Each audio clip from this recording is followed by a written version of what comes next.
The silence after loss is not quiet. It echoes. It settles into the walls, the land, the bones.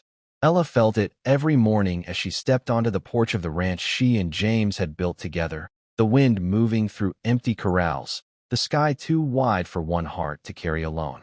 2 years had passed since his death, yet time here refused to move forward. It simply circled the same ache. Winter arrived early that year. Frost clung to the fence lines like memory, refusing to let go. That's when Ella saw him, standing just beyond the gate. A horse, thin as regret, still as surrender. His breath rose in pale clouds, ribs shuddering beneath dull, matted hair. And on his back, a saddle. Her hands trembled as she stepped closer. The leather was cracked, weather-worn, but the name was unmistakable. James R. Ward. The saddle that had vanished decades ago. The one James never stopped missing. It felt impossible, like grief opening a door to the past. The horse didn't run. He couldn't. Ella saw it then.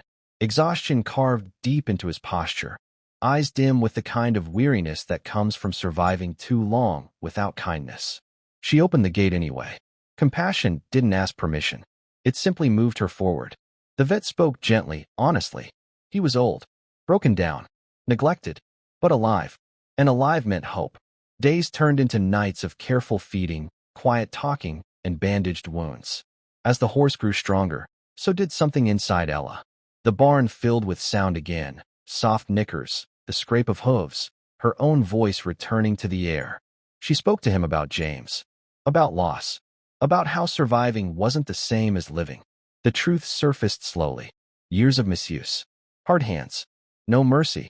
Ella didn't hold anger. She held forgiveness. For the past, for herself, for believing her life had already ended. Spring came gently. One morning, she saddled him with James's saddle and climbed on. The leather creaked familiarly beneath her. The horse stepped forward, steady, willing. Tears fell, but they were light. She finally understood. Some things return not to be reclaimed, but to heal. The day James died, the ranch went quiet in a way Ella had never known. Not the peaceful quiet of snowfall or dawn, but the hollow kind, where even the wind seems unsure whether it's allowed to pass through. The gates stayed shut. The barns emptied. And Ella told herself this was the ending, that everything worth building had already been built. She moved through her days like a shadow, feeding one old mare, tending weeds instead of dreams. The land that once rang with hooves and laughter now echoed only with memory. Every fence post carried James's fingerprints. Every trail led somewhere she no longer believed she was meant to go. Then one winter morning, something stood at the far fence line. A horse, bent with age and hunger, wearing a saddle the color of time itself. As Ella drew closer, her breath caught. Tooled into the leather was a name she knew by heart.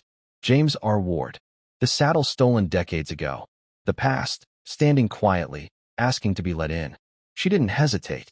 The horse came into the barn, and with him, responsibility returned. Healing him became a ritual. Measured feedings, careful hands, whispered apologies for all the years she had believed her purpose was buried with her husband. As the horse regained strength, the ranch itself began to wake. The creak of doors, the smell of hay, the rhythm of care, all familiar, all alive. That's when the vision arrived, soft but certain. If this horse needed a place to land, so did others. Old ones, used up ones, horses with nowhere left to go. Ella looked at the land differently then, not as something ending, but as something waiting. Word spread.